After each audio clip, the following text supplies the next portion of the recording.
Bem-aventurada aquela que acreditou. 15 temas de Mariologia. Bem-vindos e bem-vindas ao nosso terceiro tema. Hoje nós iremos refletir sobre a Virgem Maria nas Sagradas Escrituras, de modo particular a Virgem Maria nos escritos do Antigo Testamento. E nós iremos iniciar este nosso encontro de formação e de estudo consagrando, oferecendo a Nossa Senhora, inspirados numa oração de São Luís Gonzaga, tudo que nós iremos refletir, estudar, viver também a partir do que for aprendido neste nosso curso de Mariologia. Iniciemos em nome do Pai, e do Filho, e do Espírito Santo. Amém. Oremos. Minha Senhora Santa Maria, eu me encomendo à vossa bendita fidelidade e singular patrocínio. E no seio de vossa misericórdia entrego hoje, cada dia e na hora de minha morte, minha alma e meu corpo, todas as minhas esperanças, consolações, todos os meus trabalhos e sofrimentos, toda a minha vida e o fim dela, para que por meio de vossa santíssima intercessão e merecimentos, todas as minhas obras se dirijam e disponham conforme a vossa vontade e a de vosso Filho Santíssimo. Amém. Bem-vindos e bem-vindas a esta nossa terceira temática de Mariologia, a Virgem Maria no Antigo Testamento. Para falar da Virgem Maria no Antigo Testamento, seria bom, como uma premissa, como uma base que colocamos sobre a qual construímos o edifício do nosso tema de hoje, entendermos primeiro o que é a Sagrada Escritura e, dentro do conjunto da Sagrada Escritura, o que seria o Antigo Testamento e qual a sua importância para nós cristãos, já que o conjunto de livros que nós chamamos de Antigo Testamento é, na verdade, o conjunto das escrituras judaicas, utilizada pelos judeus no seu dia a dia, no seu cotidiano de vida pessoal, de fé, da fé em Deus, Criador, Libertador, Deus, o Deus de Israel, e também utilizado na sua liturgia, na liturgia da sinagoga, principalmente aos sábados. Para falar sobre a Sagrada Escritura e dentro dela do Antigo Testamento, eu trago para vocês o que nos afirma o Catecismo da Igreja Católica, no artigo 3º. O Catecismo vai falar da Sagrada Escritura a partir do número 101, parágrafo 101. E o Catecismo diz o seguinte, que Deus se revelou na história da humanidade, se utilizando também de palavras humanas. A palavra de Deus foi expressa em palavras humanas. Inclusive, citando a Constituição Dogmática Dei Verbum do Concílio Vaticano II, o Catecismo diz o seguinte: com efeito, as palavras de Deus expressas por línguas humanas fizeram-se semelhantes à linguagem humana, tal como outrora o Verbo do Pai Eterno, havendo assumido a carne da fraqueza humana, se fez semelhante aos homens. Dei Verbum, número 13. Depois o Catecismo continua. Por meio de todas as palavras da Sagrada Escritura, Deus pronuncia uma só palavra, seu Verbo único, no qual se expressa por inteiro. Depois o Catecismo continua falando da inspiração e da verdade da Sagrada Escritura, afirma que o Espírito Santo é o grande intérprete da Sagrada Escritura, pois se quisermos entender bem a Escritura Sagrada, precisamos nos deixar conduzir pelo Espírito Santo.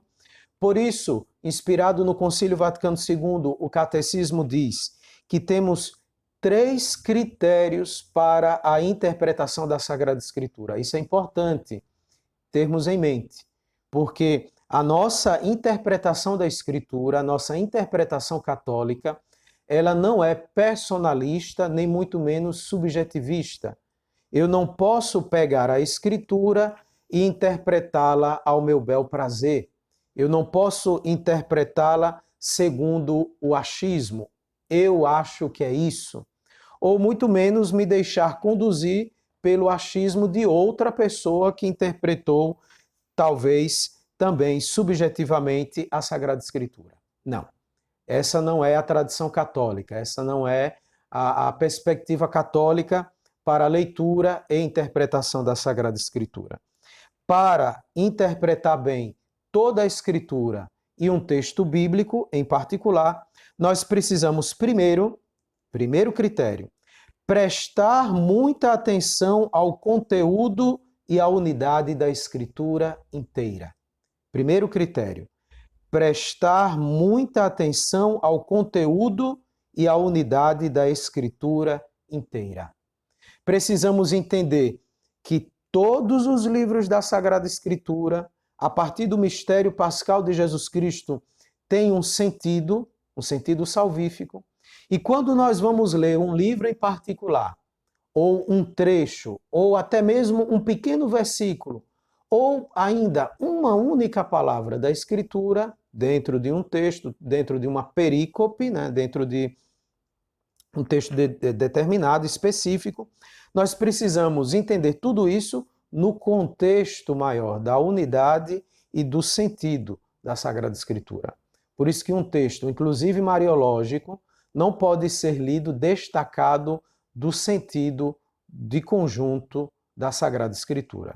Não pode ser destacado, nem muito menos, do contexto do livro no qual ele está inserido, né? Por exemplo, se nós lemos o relato da visitação de Nossa Senhora a Isabel em Lucas capítulo 1, nós precisamos lê-lo no conjunto do Evangelho de Lucas, e dentro do conjunto do Evangelho de Lucas, ali na seção dos Evangelhos da infância de Jesus.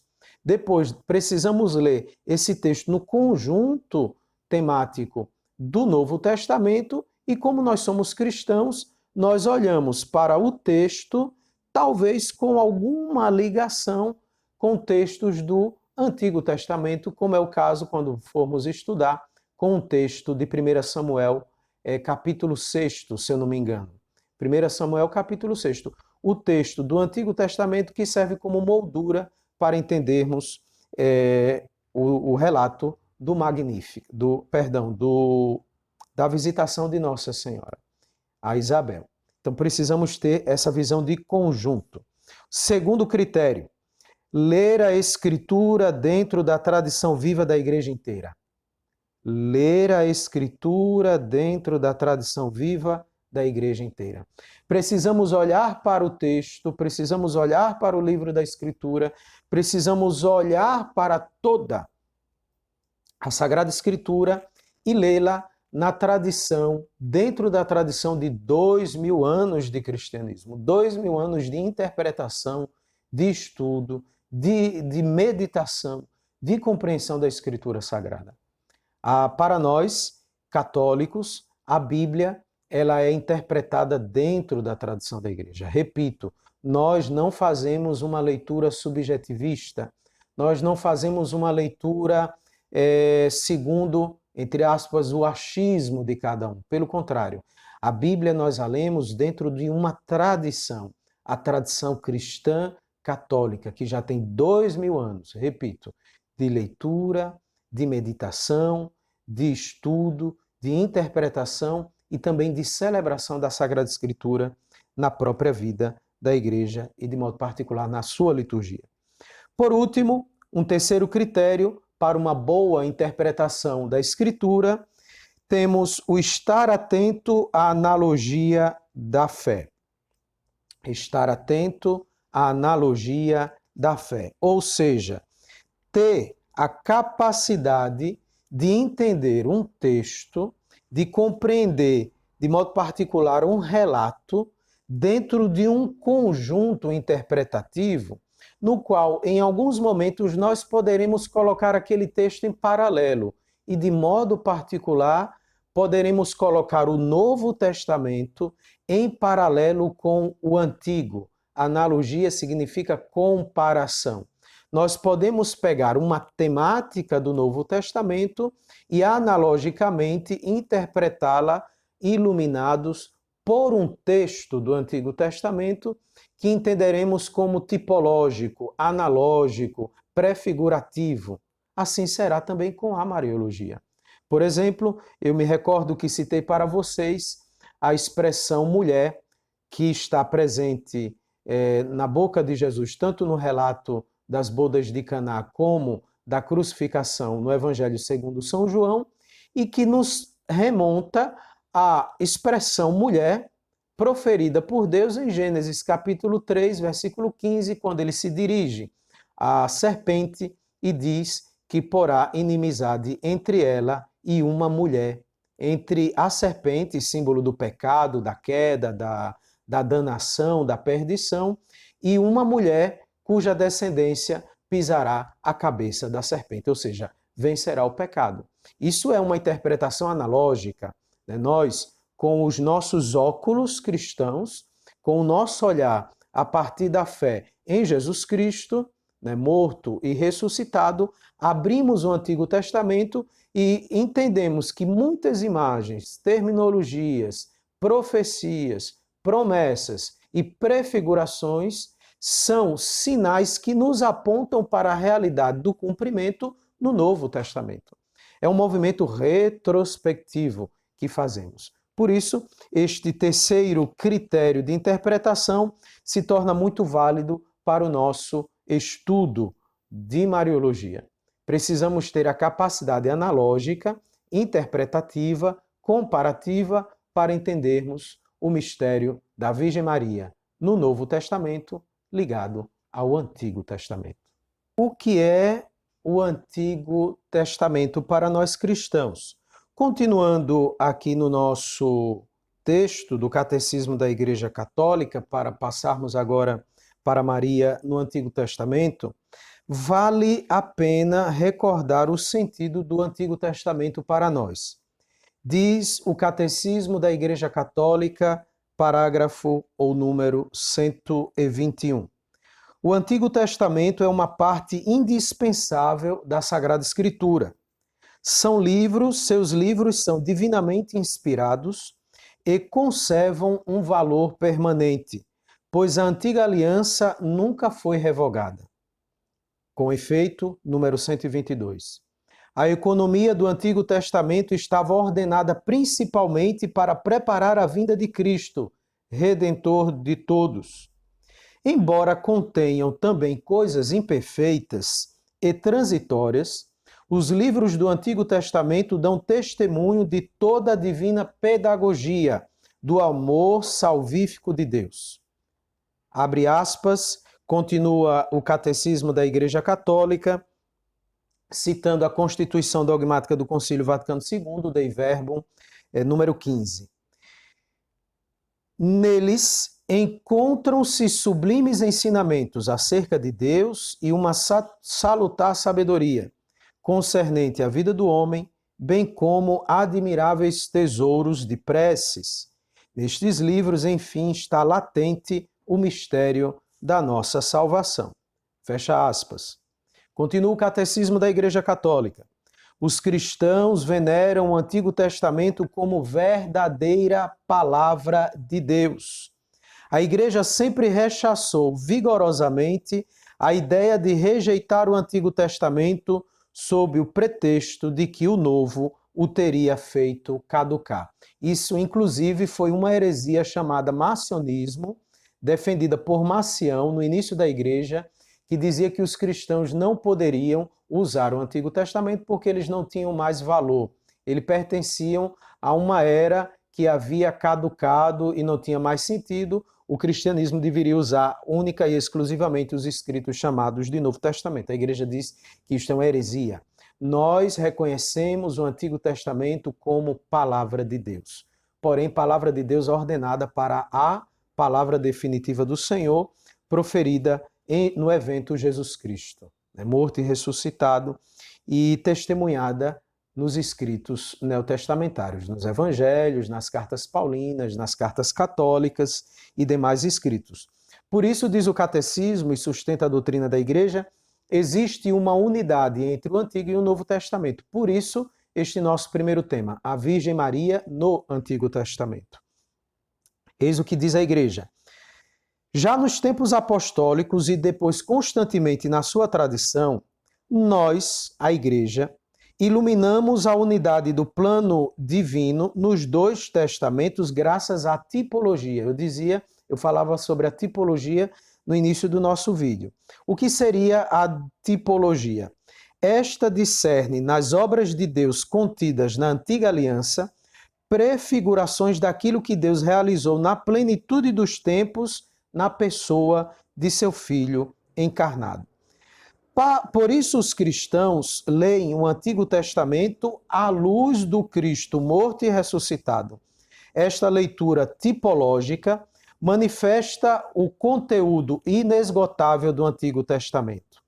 Ela não deve levar a esquecer que o Antigo Testamento, conserva seu valor próprio de revelação, que o próprio nosso Senhor reafirmou.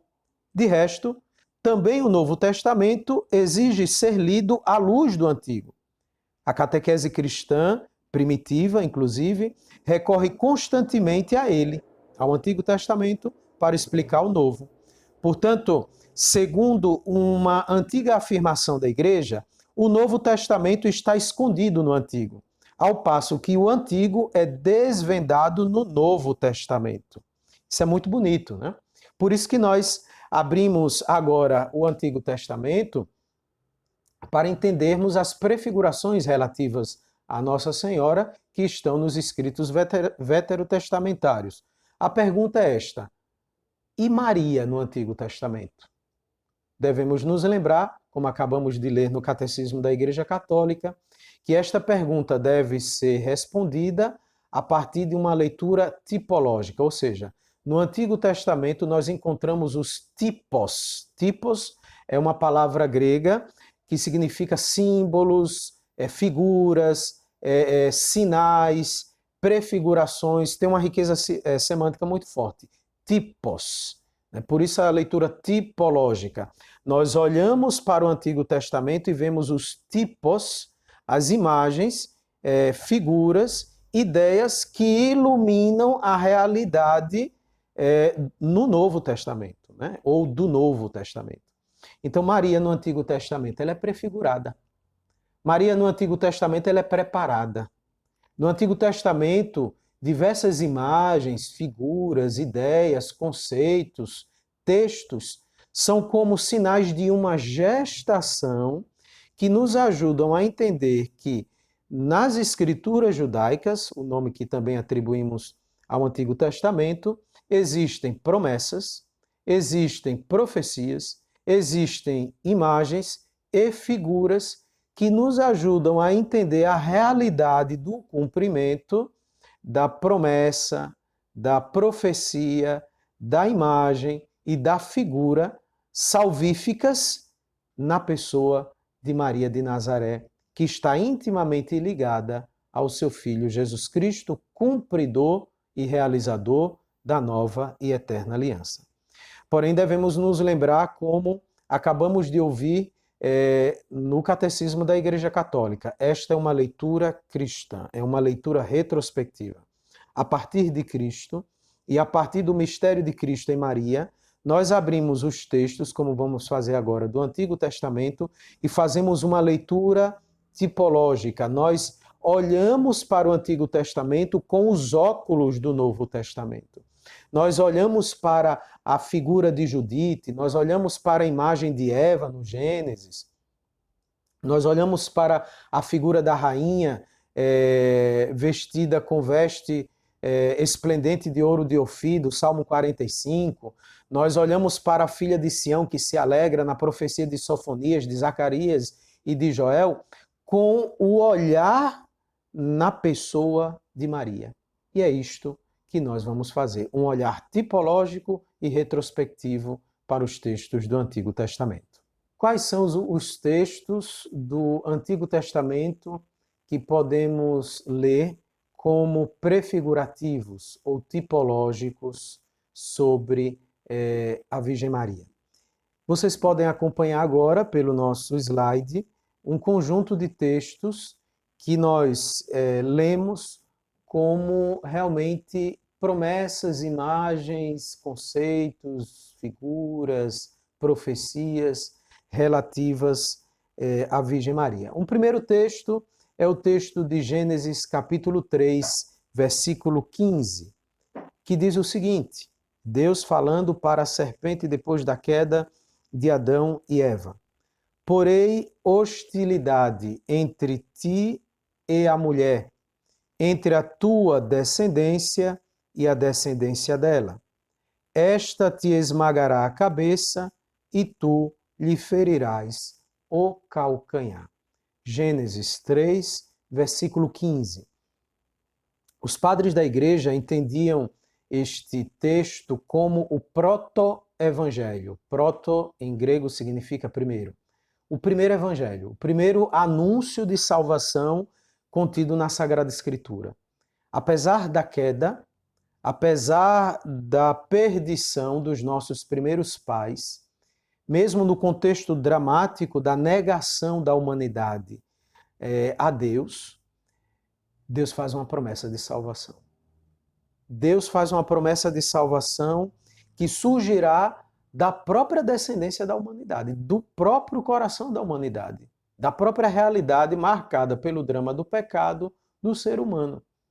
Deus promete o envio de uma mulher e de uma descendência que vencerão o pecado, serão hostis à serpente, símbolo do pecado, e que esmagarão a cabeça da serpente, mostrando assim a vitória sobre o pecado. Nós, cristãos, lemos este texto como uma promessa, uma prefiguração, uma profecia relativa a Maria e relativa ao filho de Maria.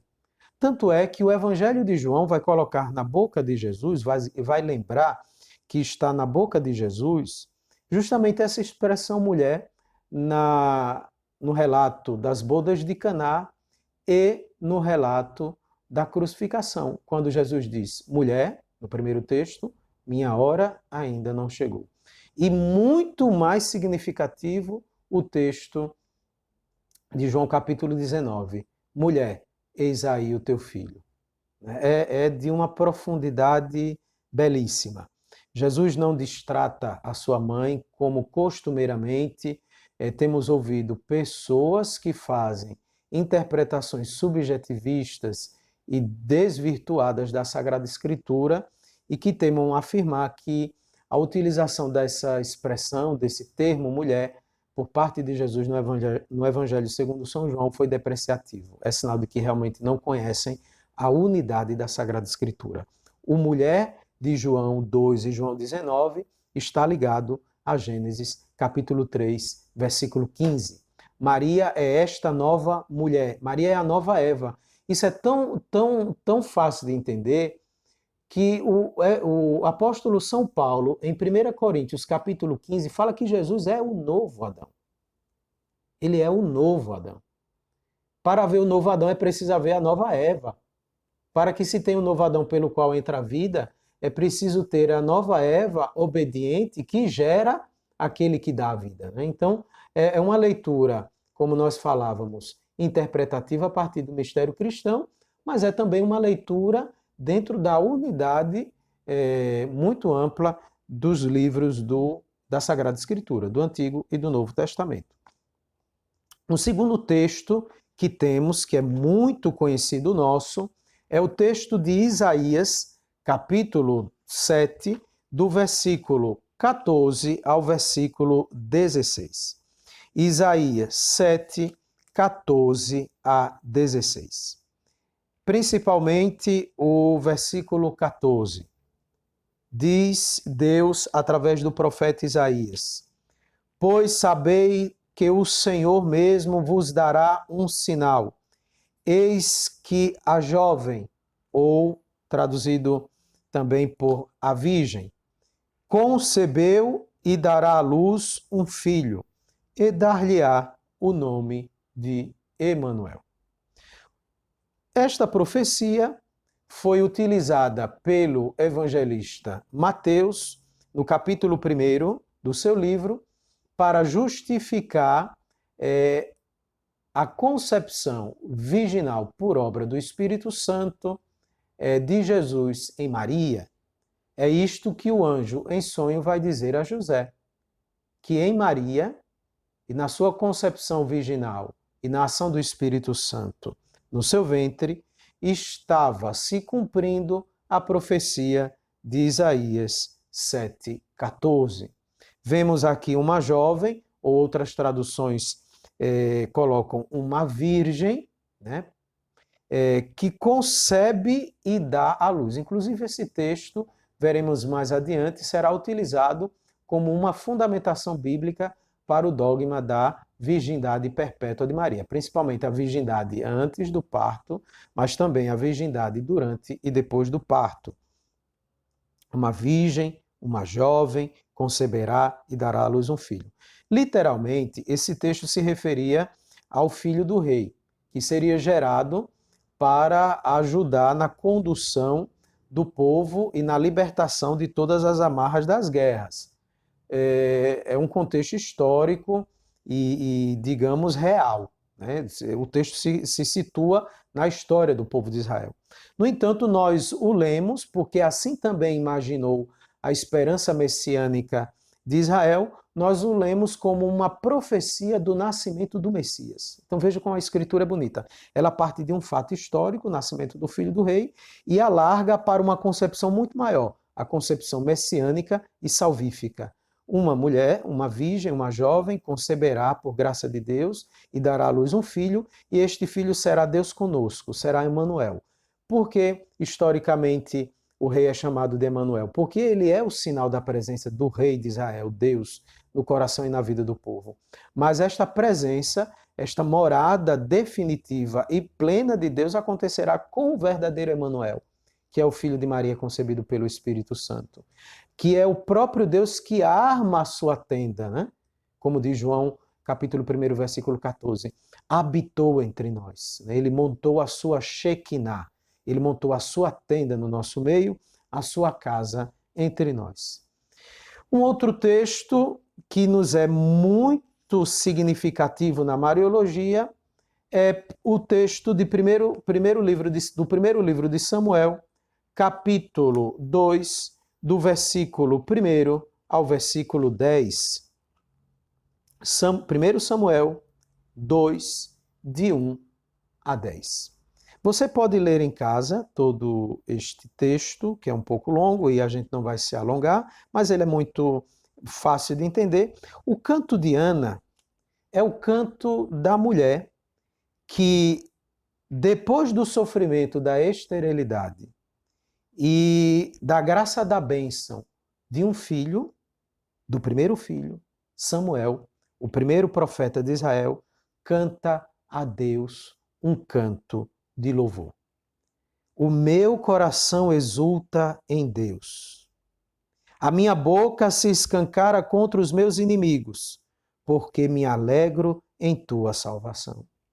Não há santo como Deus, e rocha alguma existe como o nosso Deus.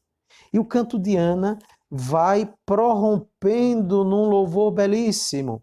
O arco dos poderosos é quebrado, os debilitados se cingem de força, os que viviam na fartura se empregam por comida, e os que tinham fome não precisam trabalhar. Este canto de Ana serve como a base do canto de Maria, o Magnífica de Lucas capítulo 1.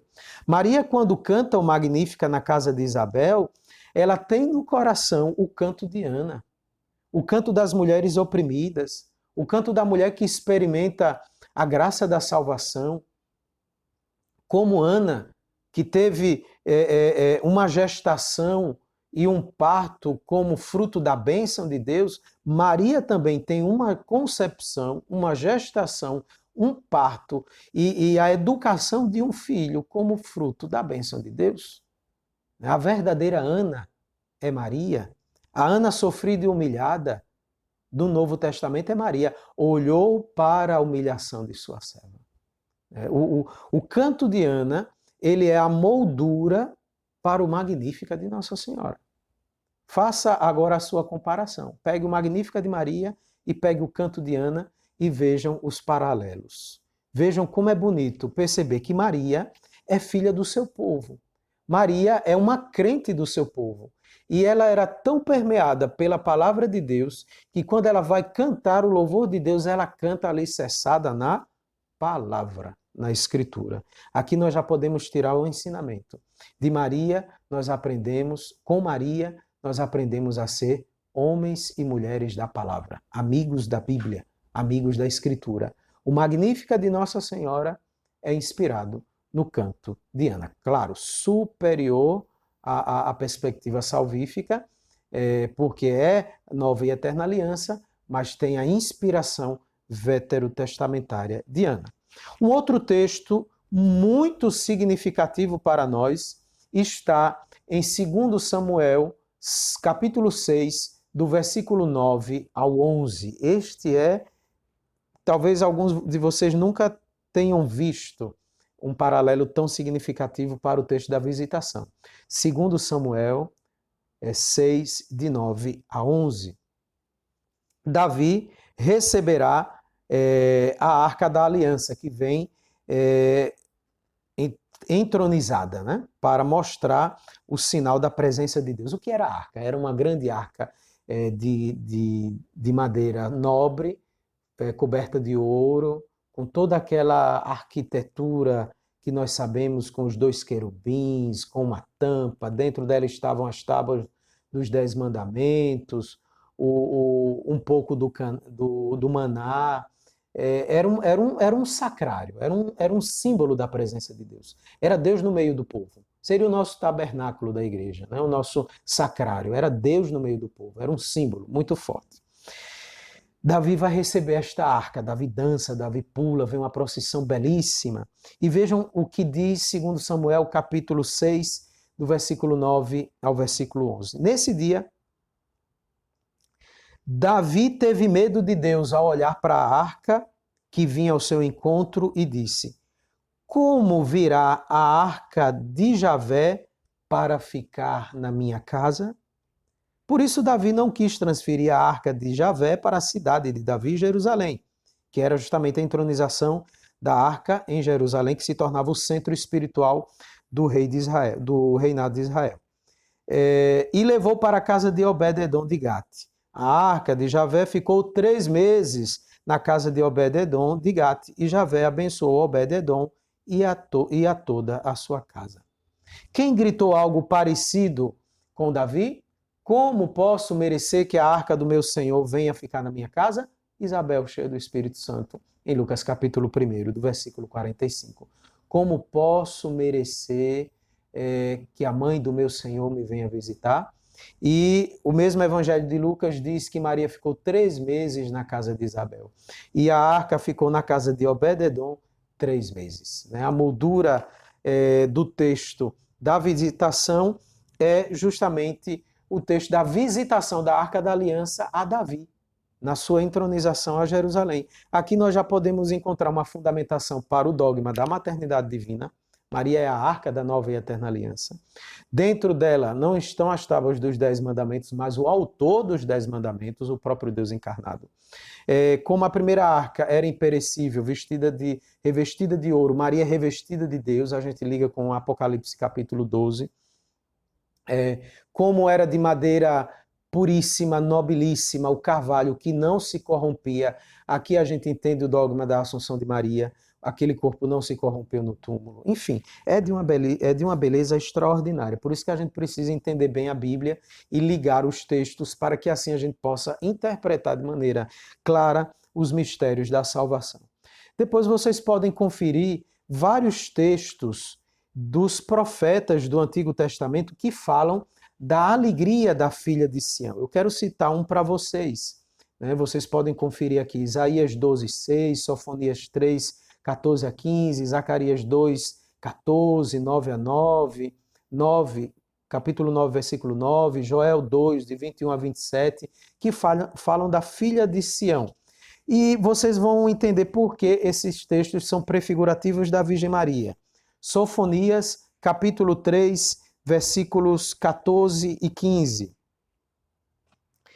Rejubila, filha de Sião, solta alegrias, solta gritos de alegria, Israel. Alegra-te e exulta de todo o coração, filha de Jerusalém. Javé revogou a tua sentença, eliminou o teu inimigo. Javé, o rei de Israel, está no meio de ti, não verás mais a desgraça. Alegra-te, filha de Sião. O Senhor está no teu meio. Quem foi que disse algo bem parecido no Novo Testamento? O arcanjo Gabriel. Alegra-te, cheia de graça. O Senhor está contigo. Nós dizemos na Ave Maria, Ave. Mas o texto bíblico diz, alegra-te. Alegra-te, filha de Sião. Alegra-te, cheia de graça. Filha de Sião, Jerusalém, o Senhor está no teu meio. O arcanjo diz a Maria, o Senhor está contigo. E mais à frente ele dirá na cena da Anunciação, ele está dentro de ti por obra do Espírito Santo e pela sombra do Altíssimo que te cobrirá. E todos os outros textos que eu citei dos profetas falarão desta alegria, da alegria salvífica da filha de Sião. Quem é a filha de Sião? Maria de Nazaré. E qual é a sua alegria? A alegria da salvação. A alegria da vinda de Deus à história, ao meio, ao coração, à vida do seu povo. Maria é esta filha de Sião. Isaías dirá a mesma coisa, Zacarias também, bem como o profeta Joel. Alegra-te, rejubila. E é o que o arcanjo dirá, alegra-te, Maria, rejubila, Maria. O Senhor veio. Em Maria se cumprem as profecias da alegria messiânica feitas pelos profetas a Jerusalém que sofre. Maria é a filha de Sião que vê a salvação chegar. Cântico dos Cânticos, capítulo 6, versículo 10. Um texto que, inclusive, a Legião de Maria utiliza de maneira muito bonita na sua Catena Legiones, que nós gostamos muito de cantar. Quem é essa que desponta como a aurora, bela como a lua, fulgurante como o sol, terrível como esquadrão, com bandeiras desfraldadas?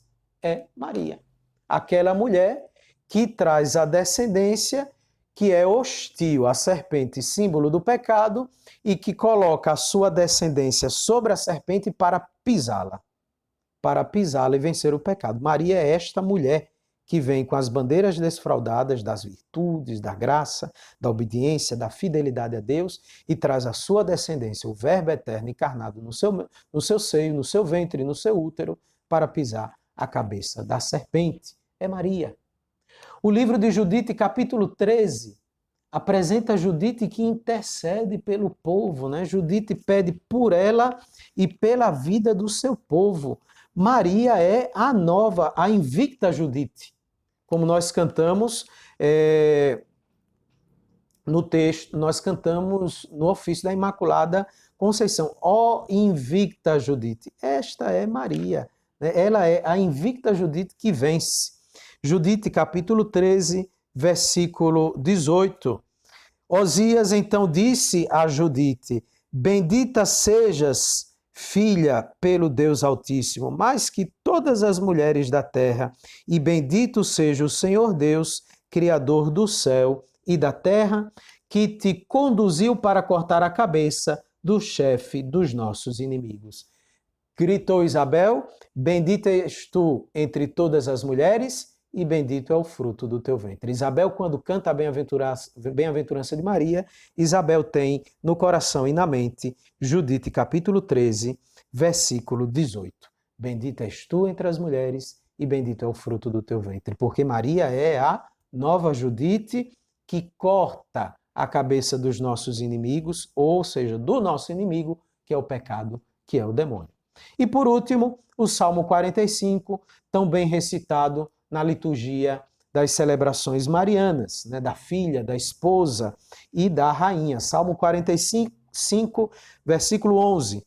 Ouve, ó filha, Vê e inclina teu ouvido, esquece o teu povo e a casa do teu pai. E o versículo 18 que diz: comemorarei teu nome de geração em geração, e os povos te louvarão para sempre e eternamente. Maria no Magnífica dirá: todas as gerações me proclamarão bem-aventurada, porque o Todo-Poderoso fez maravilhas em meu favor.